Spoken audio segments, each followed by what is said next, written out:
Hola, muy buenas noches, bienvenidos. Estamos en Cadena 365 Televisión, estamos para acompañarlos y sumarnos a este valioso caudal informativo que tiene esta casa, que somos Salta y Jujuy. Y en este miércoles vamos a estar charlando y ocupándonos de un tema que viene de larga data, pero que de a poco y algunas veces tiene una suerte de brincos en una causa denominada la causa de las turistas francesas, el crimen de dos turistas francesas, un crimen atroz ocurrido aquí en la provincia de Salta, en la ciudad de Salta específicamente. Y en estos últimos días se ha conocido que hay un organismo internacional que vuelve a pedir la reapertura de la causa porque hay mucha gente que entiende que hay un detenido desde hace más de 6 años que está injustamente en la cárcel, que hay pruebas suficientes para saber que Clemente Vera es inocente y están pidiendo la reapertura de la causa, pero además que se revisen muchísimas cosas de una causa, de un crimen, de un tema policial que tuvo impensadas derivaciones políticas. De este tema estamos hablando en el día de hoy. Hoy nos vamos a ocupar del tema de la salud, pero vamos a estar hablando de un hospital, en particular y específicamente del Hospital Dr. Arturo Oñativia, donde va a haber unas elecciones para elegir autoridades. Pero esto aparentemente viene con un proceso, con una especie de vicios, por lo menos es lo que en este caso se está denunciando. Y por último también nos vamos a seguir ocupando de ese proyecto de ley que tiene media sanción en la Cámara de Diputados, que intenta castigar la fake news y que ha tenido una muy fuerte reacción porque se sospecha y se supone que esto atenta directa y fuertemente contra la libertad de expresión. Algunos de los temas de los que nos vamos a ocupar en el programa de hoy. A todos, buenas noches y bienvenidos.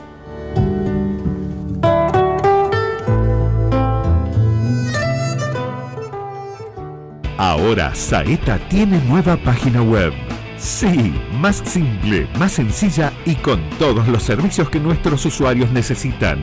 Los recorridos y sus horarios, desvíos, gestión de turnos, baja de tarjetas extraviadas y mucho más. Saeta App, formas de carga, bondi, Saeta en Google Maps. Toda la información en saetasalta.com.ar.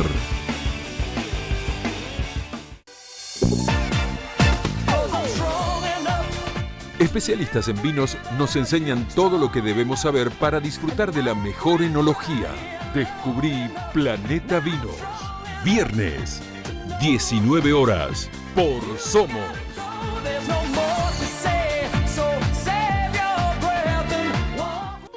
Él es Francisco, tiene 17 años y mientras termina el secundario está haciendo una capacitación de animación 3D.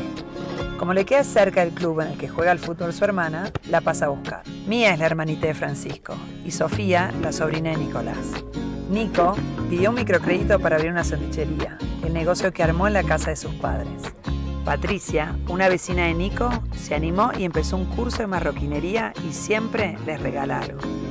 Desde la Municipalidad de Salta brindamos capacitaciones y talleres para todos los que quieren aprender un oficio. Además pusimos en marcha el banco de microcréditos y estamos con la UNSA en todos los barrios. Apoyamos a clubes deportivos y mejoramos los playones barriales. En Salta todos tienen un lugar donde divertirse, aprender y desarrollarse. En la ciudad estamos haciendo las cosas bien.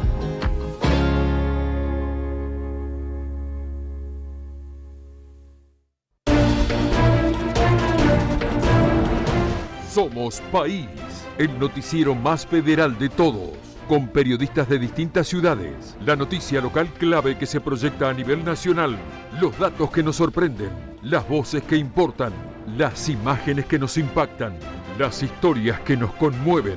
Todos los días una propuesta diferente para la información, el noticiero más federal de todos. Somos País.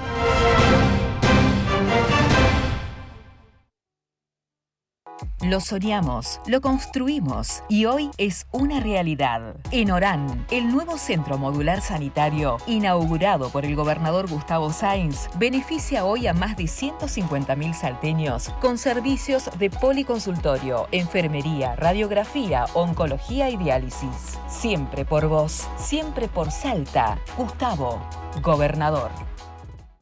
Continuamos legislando sobre los temas que te interesan y preocupan. Trabajamos en normativas sobre seguridad vial, cuidado de espacios públicos, concientización y más obras en los barrios.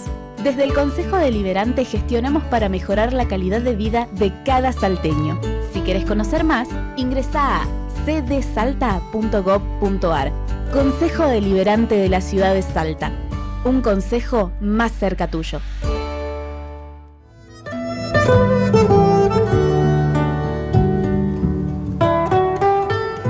Bueno, les decía que en este bloque nos vamos a ocupar de un tema que en estas últimas horas ha tenido, digamos, un fuerte impacto porque desde la organización que se llama Innocence Project de Argentina, Manuel Garrido, su presidente y director, va a conversar con nosotros en este bloque, están pidiendo la reapertura de la causa del crimen de las turistas francesas, puntualmente porque entienden que hay un hombre detenido y que está en la cárcel desde hace 6 años y que es inocente. Entonces queremos charlar con él, con Manuel Garrido, y preguntarle específicamente, y si estoy hablando con propiedad cuando digo que nuevamente se pide la apertura de esta causa. Manuel, gracias por atendernos. Hola, ¿qué tal? ¿Cómo están? Muy bien, muchas gracias. ¿Digo bien cuando digo nuevamente se pide la reapertura de esta causa? En realidad lo que ocurre es que se acaban de cumplir 6 años ya desde que hicimos el recurso ante la Corte Suprema pidiendo que se revise la condena de Clemente Vera. La novedad, la noticia sería que transcurrió otro año más, o sea, 6 años sin que la Corte haya dictado sentencia en este caso. Ahora, como te escucho. No, como ustedes bien decían, Clemente mientras tanto está preso. O sea, él está preso ya hace más de 6 años y por eso, de alguna manera, este aniversario no es meramente una cuestión del calendario, sino que implica una demora que sigue afectando a Clemente, que está pidiendo que revisen esa condena, que está reclamando su inocencia y por tanto no es un caso cualquiera, no es un caso como otros que tiene pendiente la Corte, porque acá, mientras tanto, esta persona, que es Clemente Vera, sigue preso. Claro, porque muchas veces por ahí nos podemos detener en lo que esto tiene de calendario, de cronología, 6 años. Son 6 años que este hombre no tiene vida, no tiene familia, no tiene trabajo, habrá perdido una enorme cantidad de cosas en su vida. Y la gran pregunta de esto es, sin lugar a dudas, y para que conozcamos o nos refresquemos quienes conocemos un poco de esto y para quienes no conocen lo puedan hacer, ¿cuáles son los cuestionamientos o los puntos que se destacan para pedir la liberación de Clemente Vera, pero particularmente que se declare inocente? ¿Cuáles son las pruebas que hay para que esto suceda? Bueno, lo primero que hay que tener presente es que Clemente Vera fue absuelto en el juicio. O sea, concretamente estamos hablando del femicidio de 2 investigadoras francesas en julio de 2011, que aparecieron con signos de haber también sido abusadas en el Mirador, en la provincia de Salta, y el juicio que se realizó concluyó con la absolución de Clemente Vera. Clemente en realidad es condenado por un tribunal de apelaciones y se revoca la absolución sobre la base de un peritaje genético que sostiene que en una de las muestras habrían hallado el ADN del grupo familiar de Clemente Vera. La particularidad del caso es que ese dictamen se contradice con otro dictamen realizado por genetistas franceses a pedido de la justicia francesa, que concluyen que no hay ningún elemento en las muestras que permita atribuir esas muestras ni a Clemente ni a su grupo familiar. Y lo grave de todo esto es que cuando la defensa concurre al juzgado para pedir las muestras remanentes, las que no se habían utilizado en los exámenes que se habían realizado hasta ese momento, para poder realizar un nuevo examen genético y zanjar esta aparente contradicción o esta contradicción, la justicia de la provincia les informa, el juez interviniente le informa al perito que perdieron, que están extraviadas las muestras que estaban bajo custodia de la justicia de Salta. Esto, imagínense ustedes la gravedad de esto, es decir, estamos hablando de uno de los crímenes más graves de la historia judicial de la provincia, y la justicia no ha preservado, aparentemente, porque dice haber extraviado las muestras que son fundamentales para determinar quiénes fueron los responsables. En este caso también para demostrar la inocencia de Clemente, que viene reclamando por su inocencia y se le impide poder realizar nuevas pruebas, digamos, por haber perdido o supuestamente haber perdido, porque nosotros estamos pidiendo también una búsqueda exhaustiva y sabemos que hay elementos bajo custodia del tribunal en los que podrían hallarse estas muestras. No lo sabemos porque el tribunal no ha abierto todavía esas pertenencias o esos elementos que están bajo custodia del tribunal. Manuel, le pido que me corrija, porque mientras usted nos relata esto de la pérdida de las muestras, fundamentalmente, que me parece un hecho verdaderamente gravísimo, de una mala praxis judicial, yo diría escandalosa, pero el hecho de que desaparezcan estas pruebas, de que haya una contraprueba llegada de Francia que dice que no hay absolutamente ningún rastro ni rasgo genético de Clemente Vera, ¿esto no lo deja a él más cerca de la presunción de inocencia, es decir, de la duda, y que ante la duda debería estar libre? Le pido que me corrija si estoy equivocado. No, eso fue lo que concluyó el tribunal de juicio ante el que se produjo toda la prueba, digamos, que existía, y el tribunal lo absuelve porque llega a la conclusión de que no hay otros elementos. Hay un informe controvertido, no hay una explicación racional de por qué sobre la base de las mismas muestras un laboratorio dice una cosa y otro dice otra. El laboratorio argentino tampoco dice que la muestra pertenece a Vera, dice que pertenecería al grupo familiar. Y además, los otros elementos que se valoran son analizados arbitrariamente, de manera sesgada. No hay ningún elemento que realmente torne razonable la imputación a Vera. Él no era amigo de Lassi, son familias que estaban enemistadas. Él tenía en el momento en el que se produjo aparentemente el hecho, porque tampoco se aclaró exactamente cuándo tuvo lugar el hecho, en el momento en el que dicen que el tribunal dice que tuvo lugar el femicidio, él estaba trabajando, sus empleadores dan fe de que estaba trabajando. La imputación que hace el señor Lassi, que fue condenado, claramente la realiza para buscar quitarse responsabilidad, para eludir la mayor responsabilidad que pesa sobre él, y lo hace echándole la culpa a otros. En el caso, además, hay todavía pendiente un juicio por las torturas llevadas a cabo por la policía contra los imputados.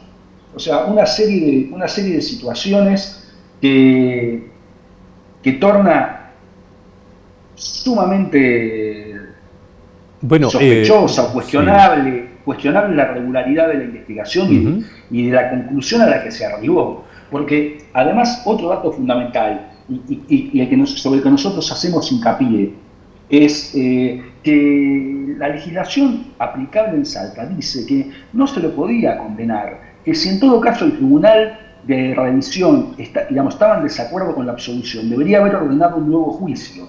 Sin embargo, insólitamente, citando libros viejísimos que comentaban otros códigos, la justicia de Salta no aplica el propio Código Procesal Penal de Salta para evitar tener que atravesar un nuevo juicio y evitando que Clemente pueda demostrar su inocencia. Manuel, acá hay, digamos, y en su momento, y escuchando todo esto, hubo en su momento muchas sospechas e incluso algunas acusaciones de injerencia, de fuerte injerencia política en este proceso. Esto, ¿hasta dónde ustedes lo pueden afirmar, pueden compartirlo? Es un dato de la realidad en estos casos que concitan tanta conmoción social, que suele haber presiones sobre los jueces porque se encuentre una rápida solución, porque se encuentre rápidamente el culpable, sobre todo digamos, en situaciones en las cuales las pistas son pocas. Hay intereses que se ven afectados por un hecho tan grave, como por ejemplo en este caso en particular. Estamos hablando de un crimen gravísimo, atroz, como ustedes lo describieron, que afecta a 2 mujeres de otra nacionalidad, lo cual también compromete o afecta a la imagen o el atractivo turístico de la provincia. Bueno, claramente esto funciona como un contexto en el cual suele haber acciones para que el caso se resuelva rápido, se resuelva lo más pronto posible, se dé vuelta a la página. Lamentablemente, en el mundo de una persona que es inocente, que reclama por su inocencia, y bueno, y eso es lo que venimos planteando, y hace 6 años está sujeto a la decisión de la Corte. Bien, un dato importante Manuel, que ustedes también... Sí. No, le iba a preguntar si ustedes entienden que hay este tema, en la Corte hay un desinterés o hay alguna otra cosa. En la Corte Suprema hablamos ante estas solicitudes de la liberación de Clemente Vera. No creemos que haya un desinterés. Lo que creemos es que lamentablemente la Corte no tiene en cuenta para decidir los casos factores como en este caso en particular, el tipo de reclamo de que se trata, que la persona está presa, y entendemos que debió haber sido, que debe resolverse con relación a otros casos que no comprometen la libertad de las personas. En este caso en particular, y eso quería mencionar, en relación con lo que ustedes estaban planteando sobre las presiones, que se da un caso muy particular, o una situación muy particular en este caso, que el propio padre de una de las víctimas, Jean-Michel Bouvier, es el padre de Cassandra Bouvier, una de las víctimas, viene reclamando sostenidamente, pidiendo que se reabra la investigación, porque él dice que efectivamente hay otras personas involucradas con aparentes influencias, y que serían los verdaderos responsables. Bouvier dice que concuerda en que Vera es un chivo expiatorio, que no es el verdadero responsable, y es el propio padre de la víctima, que se ha entrevistado con autoridades argentinas de la provincia, ha enviado cartas a todos los jueces de la Corte pidiendo que se estudie con seriedad este caso. O sea, no es solamente la voz de Clemente Vera, sino que el propio padre de una de las víctimas está pidiendo que se reabra y que se investigue con mayor profundidad. Sí, además ha marcado, digamos, un apoyo y solidaridad con Clemente Vera, ¿no? que lo ha visitado, que hemos visto fotos abrazado incluso a Clemente Vera, así que no es un tema menor. Manuel, le agradezco muchísimo esta comunicación. Nos ha ilustrado bastante y seguramente estaremos en contacto si el tema así lo amerita. Muchísimas gracias, muy amable. Muchísimas gracias a usted. Hasta cualquier momento, muchas gracias. Bueno, estaba acompañándonos, como escuchaban, Manuel Garrido, de esta organización que está pidiendo que se reabra la causa porque entienden que Clemente Vera es inocente y que está injustamente detenido. Ya volvemos.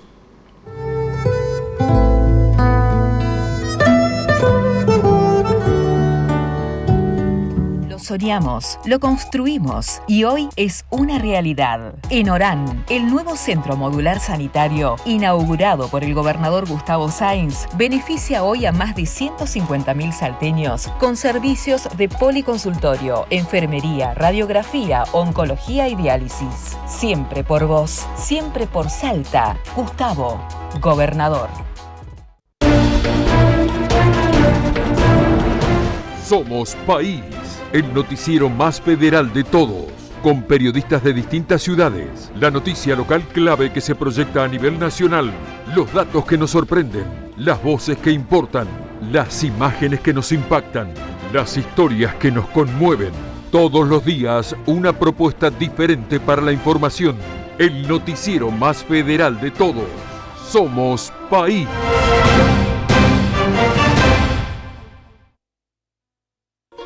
Él es Francisco, tiene 17 años y mientras termina el secundario está haciendo una capacitación de animación 3D. Como le queda cerca el club en el que juega al fútbol su hermana, la pasa a buscar. Mía es la hermanita de Francisco y Sofía, la sobrina de Nicolás. Nico pidió un microcrédito para abrir una sanduichería, el negocio que armó en la casa de sus padres. Patricia, una vecina de Nico, se animó y empezó un curso de marroquinería y siempre les regala algo. Desde la Municipalidad de Salta brindamos capacitaciones y talleres para todos los que quieren aprender un oficio. Además pusimos en marcha el Banco de Microcréditos y estamos con la UNSA en todos los barrios. Apoyamos a clubes deportivos y mejoramos los playones barriales. En Salta todos tienen un lugar donde divertirse, aprender y desarrollarse. En la ciudad estamos haciendo las cosas bien.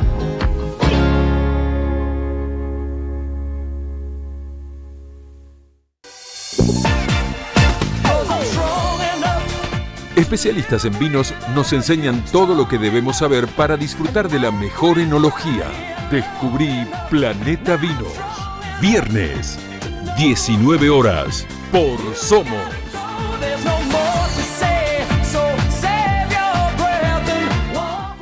Continuamos legislando sobre los temas que te interesan y preocupan. Trabajamos en normativas sobre seguridad vial, cuidado de espacios públicos, concientización y más obras en los barrios. Desde el Consejo Deliberante gestionamos para mejorar la calidad de vida de cada salteño. Si querés conocer más, ingresá a cdsalta.gov.ar. Consejo Deliberante de la Ciudad de Salta. Un consejo más cerca tuyo. Ahora Saeta tiene nueva página web.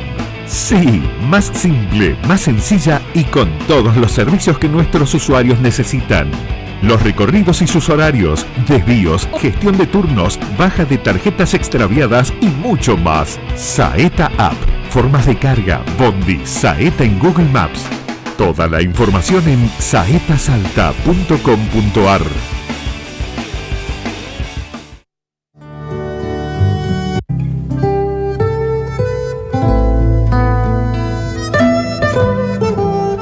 Bueno, nosotros vamos a seguir y intentamos que siga el debate porque se ha planteado una discusión a partir de ese proyecto que dio media sanción en la Cámara de Diputados de la provincia, que tiene que ver con que tuvo como un origen sano, para decir de alguna manera, que era intentar proteger a las víctimas de la filtración de imágenes no consentidas o de imágenes íntimas. Esto derivó en un verdadero, yo le diría ya, escándalo político, porque en definitiva, en el proyecto, al final, en el último artículo, en el artículo número 50, empezaron a hablar de una suerte de protección a los funcionarios públicos ante este tipo de cosas, las denominadas fake news o noticias falsas. Hubo un solo voto que se opuso en esa sesión a este proyecto, que fue el de Sofía Sierra, la diputada del PRO, de Juntos por el Cambio, y está acompañándonos hoy día porque queríamos charlar con ella sobre esto que indudablemente la espuma todavía no ha terminado de bajar. Sofía, gracias por venir, por acompañarnos, muy amable. Un placer estar acá y muchas gracias por esta invitación y por darme la posibilidad de poder explicar mejor qué es lo que pasó la semana pasada en la Cámara de Diputados. No, al contrario, nos parecía una obligación poder escuchar a la única voz disidente de esa sesión, que llamativamente, la única voz que dijo alto que aquí pasa algo. Pasa algo, hay algo medio escondido, parece. Sí. Bueno, a nosotros Cuento rápidamente cómo es un poquito el proceso habitual de la Cámara, como para poner un contexto de cómo se están analizando hoy los proyectos y por eso pasan las cosas que pasan, como las de este proyecto, ¿no? A nosotros nos llegan el acta de labor los viernes a la tarde, ¿sí?, a cada uno de los diputados, con 9 puntos en el acta, que en general nunca tienen dictamen de comisión, cuando en el reglamento interno de la Cámara prevé que para que un proyecto esté en el acta de labor tenga por lo menos 5 días, con 5 días de anticipación, ya el dictamen de comisión, justamente para que ya haya un mayor análisis y con profundidad, ¿no?, por parte de todos los diputados. El acta de labor nos llega el viernes a la tarde, el martes a la mañana tenemos las reuniones de comisiones, que generalmente duran 10-15 minutos, y a la tarde ya estamos tratando los proyectos que figuran en el acta de labor. Entonces, partimos desde el punto en que tenemos muy poquito tiempo para hacer un análisis profundo de cada uno de los proyectos, que hay proyectos que si son de declaración quizás uno puede hacer un análisis rápido, pero cuando son proyectos de ley, muchas veces con temas controversiales como los que tratamos en esta ley de la que vamos a hablar, realmente se necesitan mucho mayor, no solamente análisis del equipo interno, sino también expresiones externas, ¿no?, justamente profesionales en cada una de las materias que estamos viendo en cada uno de los proyectos. Eso hoy no se da. Y por eso es que este proyecto, como vos decís, buscaba, en su artículo 1, era un solo artículo, en su artículo 1 buscaba incorporar 5 artículos al Código de Contravención de la provincia de Salta. Los primeros 4 artículos tenían que ver justamente con la difusión de imágenes de carácter íntimo sin el consentimiento de la persona. Yo, con respecto a esos 4 artículos, dije que era algo, si bien es necesario hablar del tema y poner sobre la mesa de discusión, eran 4 artículos bastante polémicos y discutidos. ¿Por qué? Porque todo lo que tiene que ver con delitos tiene la competencia el Congreso de la Nación, no la provincia, ¿no? Y quizás incorporarnos en el Código de Contravención a este tipo de conductas es como bajarle el nivel de gravedad a estas conductas que hoy no están tipificados en el Código Penal, pero sí hay una realidad, y es que se están tratando hoy ya en el Congreso de la Nación. Hay un proyecto que se llama Olimpia, que ya tiene media sanción en el Senado, y hay otro proyecto que ya ingresó a comisiones de la Cámara de Diputados, que se llama el proyecto Belén, por la oficial Belén Bragado, que es una oficial que se suicidó luego que su expareja difundiera imágenes de ella, ¿no? Entonces, si nosotros sabemos que primero es competencia del Congreso de la Nación tipificar los delitos dentro del Código Penal, segundo, sabemos que ya se está tratando este tema de la difusión de imágenes de carácter íntimo a nivel nacional, a mí me parecía que era un error legislar en este sentido, porque quizás podíamos legislar de una manera contradictoria a lo que se está tratando y trabajando ya a nivel nacional, ¿sí? Eso por un lado, pero era discutible, por decirlo de alguna manera. Ahora, originalmente en el proyecto original ya estaba este artículo 50. Sí, por supuesto. Dentro de este artículo 1, como te digo, se incorporaban 5 artículos. Los primeros 4 artículos es lo que acabo de decir, y el 5º artículo, que es el artículo número 50 del Código de Contravención, dice que se puede sancionar con hasta 25 días de arresto o multas, entre otras cosas, a las personas que crearan o difundieran las llamadas fake news o información falsa, que pudieran, entre otras cosas, infundir pánico o desacreditar personas o autoridades oficiales. Y ahí es donde se nos dispararon todas las alertas, porque eso ya no es discutible, eso es directamente inconstitucional.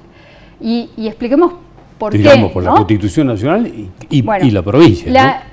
El Código Penal, justamente con una reforma que hubo en el 2009, dice claramente que hay, obviamente está tipificado el delito de difundir información falsa con respecto a otras personas, pero en su segundo párrafo dice justamente y muy expresamente que nunca va a ser pasible de sanción cuando una información se trate de tenga interés público, o inclusive tampoco puede ser punible, digamos, si tiene que ver con la lesión del honor de un funcionario público.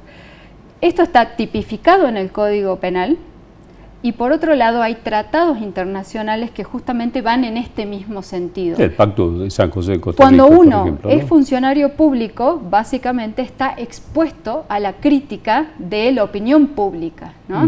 Entonces, nunca puede ser condenado una persona por difundir información que es falsa, porque si no nosotros estaríamos trabando los derechos de la libertad de expresión de la ciudadanía, ¿no? El funcionario público tiene un montón de herramientas para cubrirse cuando hay una información falsa. Tenemos acceso a los medios, tenemos acceso a las redes sociales con una exposición mucho más amplia por nuestro propio trabajo. Y por otro lado tenemos la vía civil. Hay dentro de nuestra doctrina algo que se llama la real malicia, donde justamente si nosotros como funcionarios nos sentimos totalmente agraviados por una información que publicaron sobre nosotros, si se comprueba que hubo real malicia, podemos ir por el lado de lo civil, nunca, jamás por el lado penal. Y el Código de Contravención sanciona de manera penal, donde un juez de garantía determina si eso es pasible de esta sanción, digamos, de los 25 días de arresto o multa. Sí, porque esto tiene, ¿no?, digamos, el cuestionamiento de que es anticonstitucional esta rebaja de categoría, para decirlo de alguna manera, al convertirlo en una contravención cuando ya está tipificado como delito. Entonces, digamos, es todo esto un cúmulo de errores. Que obviamente creo, me entiendo, no sé, te iba a pedir tu opinión justamente respecto de cómo te cayó, qué opinión te merece que el gobernador Sáenz se haya adelantado y que haya dicho que esto va a ser vetado en caso que pase el Senado. Bueno, a mí realmente me da bastante vergüenza, ¿no? Yo digo, nosotros como legisladores representamos al pueblo, no representamos a un gobierno, ¿no? Quizás justamente este artículo pareciera que viene a proteger a funcionarios en vez de proteger a la ciudadanía, ¿no? Entonces, que nosotros como legisladores estemos legislando en un sentido de protección al funcionario cuando nosotros representamos al pueblo, según mi manera de ver, no estamos cumpliendo con nuestro deber de funcionarios públicos, ¿no? Porque nuestra tarea es ser un órgano de control del Ejecutivo y es justamente legislar representando a la ciudadanía. Y que el gobernador por segunda vez en 2 meses tenga que salir a decir que si lo llegan a aprobar lo va a vetar. Porque se están violando. Realmente a mí me da vergüenza, y habla quizás de la manera en cómo se está legislando en la Cámara de Diputados. Bueno, ahí venía la próxima pregunta, porque lo extraño de esto es, algo está pasando. El otro día Gustavo Iovino, aquí en este programa, dijo, algo pasa en la legislatura, en la Cámara de Diputados particularmente. Yo entiendo que, y es una opinión muy personal, que la Cámara de Diputados ha pasado como una especie de lo peor a la nada, ¿no? Y hablo, cuando digo lo peor, porque bueno, no quiero esquivarle al bulto, hablo de lo peor, hablo de Manuel Santiago, el Indio Godoy. Y pasamos a la nada, pero con las mismas mañas, ¿no? Entonces, aquí hay errores. Con mejores modales. Sí, capaz que con menos ruido, menos torpeza, pero lo mismo, digamos. Y en este caso, tengo la sensación de que acá pasan cosas porque está fallando algo en la cabeza de la Cámara. Estas cosas de la falta de apego al reglamento, de saltarse por encima de normas establecidas para el funcionamiento de la Cámara, hay algo que dice, che, aquí la cabeza de la Cámara no está funcionando bien. Mira, yo tampoco le echaría la culpa a la cabeza de la Cámara, porque en definitiva somos 60 diputados, ¿no? Y si 60 diputados, 59 diputados sacando al presidente de la Cámara, quisiéramos legislar de otra manera, la legislatura trabajaría de otra manera, ¿no? Con lo cual no se le puede echar la culpa a una persona. Creo que, como te dije, ¿no? Nosotros y yo lo vengo sosteniendo no solamente en el recinto, sino que también presenté proyecto al respecto para hacer un cambio en el reglamento del funcionamiento de la legislatura, porque para mí, si nosotros representamos al pueblo, es súper importante que la gente sepa qué es lo que se está haciendo en la Cámara de Diputados, ¿no? Entonces, dentro de los puntos que yo puse en el cambio de reglamento, primero que se cumpla, empecemos por cumplir lo que tenemos hoy, ¿no? Entonces, entiendo que cuando hay proyectos, sobre todo de ley, que necesitan un análisis más profundo, es importantísimo convocar a las partes interesadas dentro de este proyecto, a los distintos sectores. Es importante poner públicamente qué es lo que se va a tratar, no solamente que manden a la prensa el título del proyecto, porque muchas veces hay proyectos que son proyectos título, le decimos nosotros, porque vos lees el cuerpo del proyecto y no dice nada, pero el título es muy lindo, es muy vendible y para la prensa es buenísimo, como fue este caso.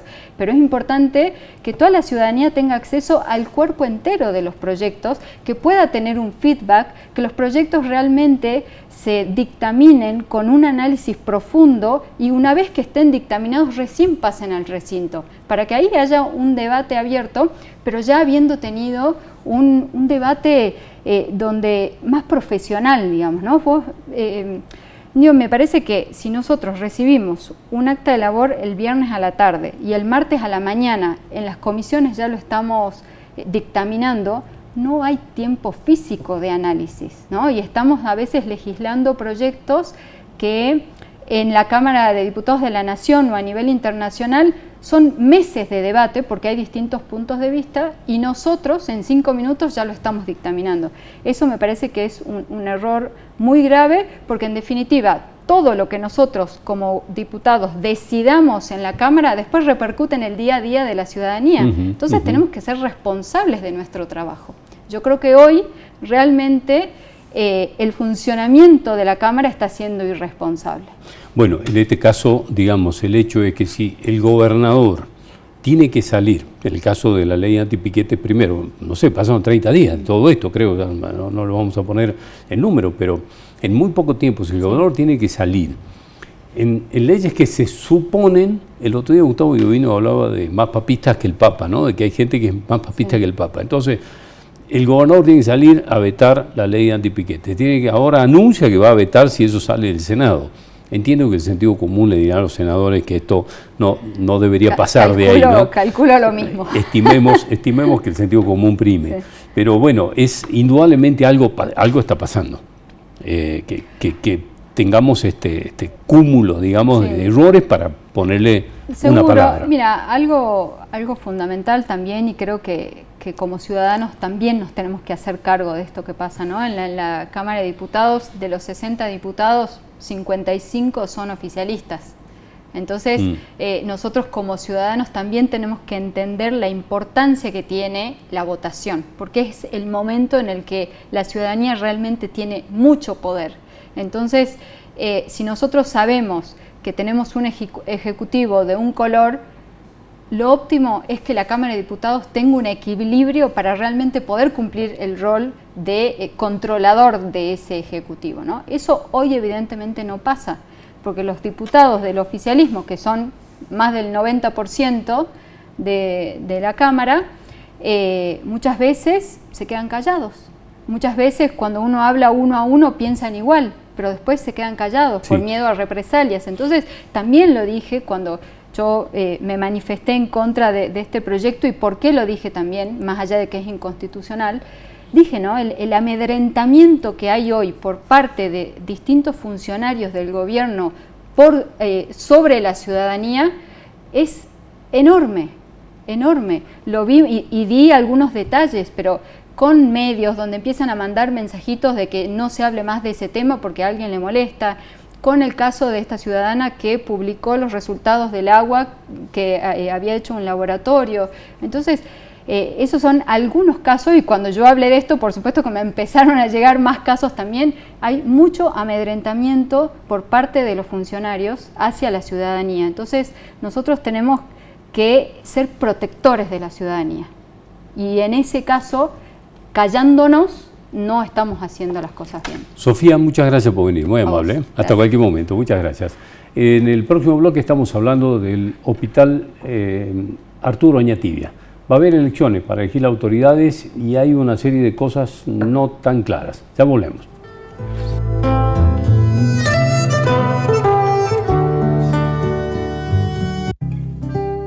Soñamos, lo construimos y hoy es una realidad. En Orán, el nuevo centro modular sanitario, inaugurado por el gobernador Gustavo Sáenz, beneficia hoy a más de 150.000 salteños con servicios de policonsultorio, enfermería, radiografía, oncología y diálisis. Siempre por vos, siempre por Salta. Gustavo, gobernador. Somos País, el noticiero más federal de todos, con periodistas de distintas ciudades, la noticia local clave que se proyecta a nivel nacional, los datos que nos sorprenden, las voces que importan, las imágenes que nos impactan, las historias que nos conmueven. Todos los días una propuesta diferente para la información. El noticiero más federal de todos. Somos País.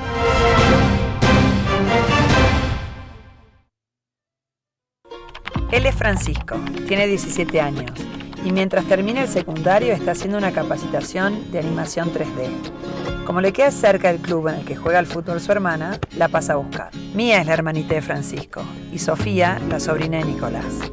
Nico pidió un microcrédito para abrir una sandwichería, el negocio que armó en la casa de sus padres. Patricia, una vecina de Nico, se animó y empezó un curso de marroquinería y siempre les regala algo. Desde la Municipalidad de Salta brindamos capacitaciones y talleres para todos los que quieren aprender un oficio. Además pusimos en marcha el Banco de Microcréditos y estamos con la UNSA en todos los barrios. Apoyamos a clubes deportivos y mejoramos los playones barriales.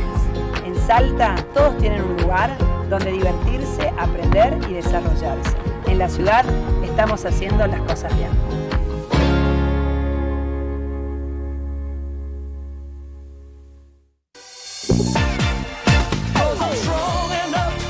Especialistas en vinos nos enseñan todo lo que debemos saber para disfrutar de la mejor enología.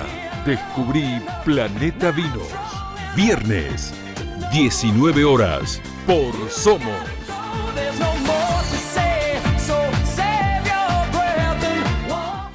Continuamos legislando sobre los temas que te interesan y preocupan. Trabajamos en normativas sobre seguridad vial, cuidado de espacios públicos, concientización y más obras en los barrios. Desde el Consejo Deliberante gestionamos para mejorar la calidad de vida de cada salteño. Si querés conocer más, ingresá a cdsalta.gov.ar. Consejo Deliberante de la Ciudad de Salta. Un consejo más cerca tuyo. Ahora Saeta tiene nueva página web. Sí, más simple, más sencilla y con todos los servicios que nuestros usuarios necesitan. Los recorridos y sus horarios, desvíos, gestión de turnos, baja de tarjetas extraviadas y mucho más. Saeta App, formas de carga, bondi, Saeta en Google Maps.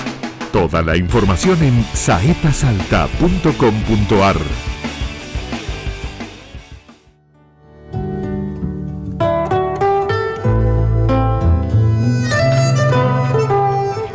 Bueno, les decía que en este bloque vamos a estar hablando del Hospital Arturo Oñativia, porque va a haber elecciones para elegir las autoridades y las elecciones van a ser el 11 de agosto. Y hubo una serie de, digamos, trabas que se estaban poniendo para una candidatura que se presenta para competirle al actual director, que es el doctor Marcelo Nayar, y el doctor Mateo Saravia presentó su candidatura, la Junta Electoral del hospital se le impugnó, él recurrió a la justicia le hizo lugar y hoy está como candidato para competir por la dirección de este hospital emblemático, no tan solo de la ciudad de Salta, sino de toda la provincia. Mateo, muchas gracias por venir, muy amable. Muchas gracias, Juan Manuel, por estar en tu programa. Ya sos candidato, digamos. Finalmente, después de un largo litigio, pudimos ser habilitados para participar en estas elecciones. Y efectivamente, yo me enteré de este certamen, digamos, electoral a partir de un grupo de empleados que me pidieron que me presentara. Antes debería aclarar que mi situación es bastante atípica o particular, por decirlo de alguna manera. Yo fui afectado al Hospital Papa Francisco. Mi cargo radica, o más bien está en el Hospital Oñatibia. A raíz de ciertas arbitrariedades que, bueno, ya son moneda corriente en el Hospital Oñatibia, es que ejerzo mi profesión en el Hospital Papa Francisco hace aproximadamente 2 años. Y por estas razones que me presento en esta candidatura, como en todo tipo de proceso electoral, se siguen ciertas pautas comunes, hay una junta electoral, yo he presentado todos los requisitos requeridos por el estatuto hospitalario, lo cual está todo pautado, marcado, y sin embargo mi candidatura ha sido impugnada, razón por la cual me vi forzado a recurrir a la justicia, y fue favorable finalmente el fallo, lo cual obligó a bajar la candidatura de este hombre hasta tanto se regularizara la situación. Audiencia conciliatoria de por medio, se me ofreció mover la fecha, opté por respetar la institucionalidad y lo que había pautado esta Junta, por lo cual concedí que la fecha no se moviera, que fuera el 11 de agosto, es decir, de este próximo viernes, el próximo. Y bueno, ahí se habilitaron las candidaturas, ¿no? Somos dos candidatos. Marcelo, y el caso del doctor Marcelo Nayar, ¿lleva cuántos años en la dirección de este hospital? Esta persona ya lleva 16 años, si computamos 4 años en la subgerencia, más 3 periodos más, que se totalizan 16 años como gerente, ¿no? Así que, bueno, son elecciones atípicas. ¿Qué te llevó a presentarte? ¿Qué motiva que quieras competir por la dirección? Fundamentalmente mi compromiso con el hospital. Es un hospital al cual yo me pertenezco por diversos factores, ¿no? Me he formado ahí en gran parte. Es un hospital en el cual he compartido mucho con sus empleados. Es un hospital, en definitiva, que representa muchas cosas. Y creo que ha perdido la calidez que tenía en sus orígenes, ¿no? Yo creo que el doctor Oñatibia, en ese sentido, ha marcado una dirección de gestión, una visión distinta. Él era un sanitarista, era un gran profesional que tenía una visión amplia de la salud pública. Él era un hombre de la salud pública. De hecho, él hacía mucho hincapié en la prevención, y veo que este hospital ha tenido un sesgo en esta gestión, en este aspecto. Ha mejorado en muchas cuestiones edilicias, por decirlo, sobre todas las cosas, pero ha perdido cierto horizonte que hoy se está haciendo muy visible en la gestión sanitaria, ¿no? ¿Como por ejemplo? Por ejemplo, es triste ver que la noticia de que hay más sillones de diálisis, por ejemplo, que una noticia de esa sea novedad y noticia, ¿no? O que se jacten de ello. Creo que cuando existe un paciente renal crónico con requerimiento de diálisis, no es otra cosa que el fracaso de la salud pública. Este hospital de endocrinología y metabolismo, tal cual lo concibió con ese rótulo el doctor Oñatibia, y nutrición, no estaría en estos términos haciendo honor a su origen. Creo que el hospital, como antiguamente en gestiones anteriores se llevaba a cabo, había equipos de extramuros que salían, hacían un intenso trabajo preventivo, hacían hincapié en la promoción, en la prevención de la salud, que es lo que permite disminuir, abaratar costos y en definitiva mejorar la calidad de vida de los pacientes. Hoy en día el notable incremento de los pacientes renales obedecen a un mal manejo, o más bien a un olvido de los pacientes diabéticos e hipertensos. Convengamos que más del 80%, diría, de las causas de los pacientes renales crónicos obedecen a estas dos patologías que son, en definitiva, mal llevadas, maltratadas o olvidadas, mejor dicho, ¿no? Mateo, he leído en algunas declaraciones tuyas que le atribuís rasgos de medicina privada, así como que empiezan a aparecer más rasgos de medicina privada que de salud pública. De hecho, ¿a qué hechos te referís concretamente? Bueno, esto hasta es moneda corriente, los mismos empleados lo hablan, ¿no? Es por ejemplo, un paciente que va a la consulta, va a sacar un turno, lo primero que se le pregunta es si tiene obra social o no. El tema de los turnos son tan lejanos como imposibles, diría yo. Entonces, al ser un hospital de gestión descentralizada o autogestión, esto le da la potestad de facturar a pacientes, por ejemplo, que tienen obras sociales, razón por la cual en esto estribaría el sesgo, ¿no? Se prefiere tener pacientes que tengan de alguna manera algún aporte hacia el hospital y no hacia el carenciado, lo cual conlleva un gran desbalance en la atención y una gran disparidad, inequidad, y yo creo que la accesibilidad es un aspecto fundamental en salud pública hoy en día, ¿no? Claro, es decir, aquí se prioriza los turnos si es que tienen obra social, y aquellos que no la tienen, que es en definitiva los destinatarios de la salud pública, quedan postergados. Ahora, hubo 2 o 3 noticias en estos últimos tiempos sobre la dificultad para conseguir turnos en el Hospital de Tibia, justamente. Exactamente, las colas son considerables, de hecho me pasa a mí, fíjate la ironía, yo estoy en otro hospital, no estoy trabajando en la Oñativia hace 2 años y sin embargo... ¿Por qué razón no estás? Yo fui afectado a ese hospital por algún desencuentro, seguramente alguna desavenencia, más bien por parte de la dirigencia, diría por parte del gerente más puntualmente. Todo esto empezó en el año 19, cuando fueron las últimas elecciones. Yo adherí a la única candidata opositora, razón por la cual fui objeto de una recurrente cadena de hostigaciones.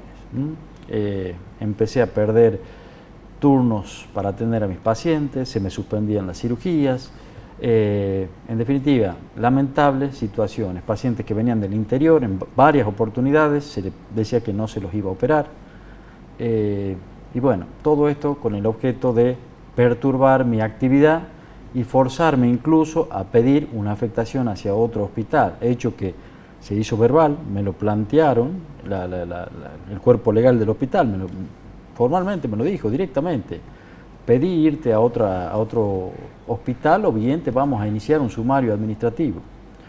Yo opté por... Todo esto porque apoyaste la lista que era en ese momento se oponía al doctor Marcelo Nayar. Exacto. Es decir, digamos traducido, es una persecución. Abiertamente, lisa y llanamente. Bueno, por supuesto, dentro de estas circunstancias se dieron un montón de situaciones desafortunadas, suspensiones, que bueno, llevaron definitivamente a mi afectación y posterior apertura de un sumario administrativo, que aún está abierto. Pero bueno, esta situación la he vivido yo como muchísima otra gente más. Y aquí estriba lo llamativo de las circunstancias de este hospital, ¿no? Que a la cabeza este personaje que ya lleva 16 años viene recurrentemente ejecutando este tipo de maniobras. Hay un caso emblemático que es el del doctor Nayar, una eminencia como anatomopatólogo reconocido mundialmente, miembro de la Organización Mundial de la Salud, traído por el doctor Oñativia precisamente desde Inglaterra para implementar un método novedosísimo que era la punción tiroidea, que logró bajar estadísticas fenomenales y abaratar costos. Este señor logró suspenderlo en su actividad. Esto motivó al doctor Arache a iniciar un juicio, lo terminó ganando. Así que finalmente, después de 10 años, creo aproximadamente, termina reincorporándose a la salud pública el doctor Arache y percibiendo un dinero que tendrá que pagárselo el Estado o en el peor de los casos el hospital. Así que... Un resarcimiento por esos 10 años, digamos. Hay también mucha gente, hay un cirujano de cabeza y cuello, un reconocido cirujano, el único cirujano de cabeza y cuello que tenía este hospital, también terminó yéndose a otro hospital, bioquímicos, enfermeros, y fíjate lo curioso. Digamos, hay como una mecánica de persecución por la misma razón o por diferentes razones. Es la misma razón, es lo que no está alineado abiertamente, digamos, ostensiblemente a un régimen que se ha establecido y que lamentablemente yo diría que raya con lo patológico, son directamente excluidos o perseguidos o logran que el mismo empleado pida una afectación por presión. Fíjate que después de estas últimas elecciones en el 19, todo este personal que había apoyado a esta médica, gran parte fue afectado cuando inició la pandemia al Papa Francisco, al centro de convenciones, y lo curioso es que muchos de ellos tenían riesgos, comorbilidades de las cuales ya se estaba hablando, muchos mayores de 60 años, diabéticos, hipertensos, insuficiencia renal crónica, tenía algún empleado. Y si esto no es iatrogénica, no sé qué es, pero este hombre ha puesto incluso en riesgo de vida a ciertos empleados de este hospital. El cúmulo, la cantidad de empleados que aún padecen esta persecución es muy grande. Y lamentablemente alguien tiene que dar una explicación si este hombre continúa con estos gestos, ¿no? Así que yo quiero creer que las cosas van a cambiar, al menos yo estoy poniendo de mi parte, me siento muy apoyado por gran parte del personal del hospital y vamos a esperar esta fecha para que se definan en estas elecciones. Si te tocara ganar y pasar a dirigir este hospital, ¿cuáles serían los primeros cambios que harías? Bueno, esencialmente yo tengo una visión más democrática del hospital, por decirlo de alguna manera. Creo que hay que equiparar acá la atención en aspectos de accesibilidad, hay que ser más generosos. En cuanto a los servicios, creo también que hay que dar una chance, que cada servicio tenga la posibilidad de expresar su incomodidad, su forma, digamos, de trabajar. Creo que es preciso que cada empleado empiece también a participar, a involucrarse y a proponer ideas. Creo que la gerencia tiene que ser algo más abierto, el gerente tiene que escuchar más. Eso es algo que los empleados recurrentemente se quejan, porque es a partir de ahí cuando uno empieza a conocer la realidad de cada servicio, ¿no? Para poder gestionar. Si no, se genera una distancia muy grande entre los empleados, la gerencia, y todo eso repercute en la atención del paciente, en definitiva en la prestación, que tiene que ser una prestación de calidad. Si no hay un empleado conforme, satisfecho, cómodo, con posibilidades de formación continua, de nada sirve. Mateo, muchísimas gracias por venir y por compartir esta información. Hasta cualquier momento. Muchas gracias. Nosotros nos vamos a reencontrar el próximo domingo en esta misma casa, en Somos Salta y Jujuy, a las 8 de la noche. Gracias por acompañarnos y muy buenas noches.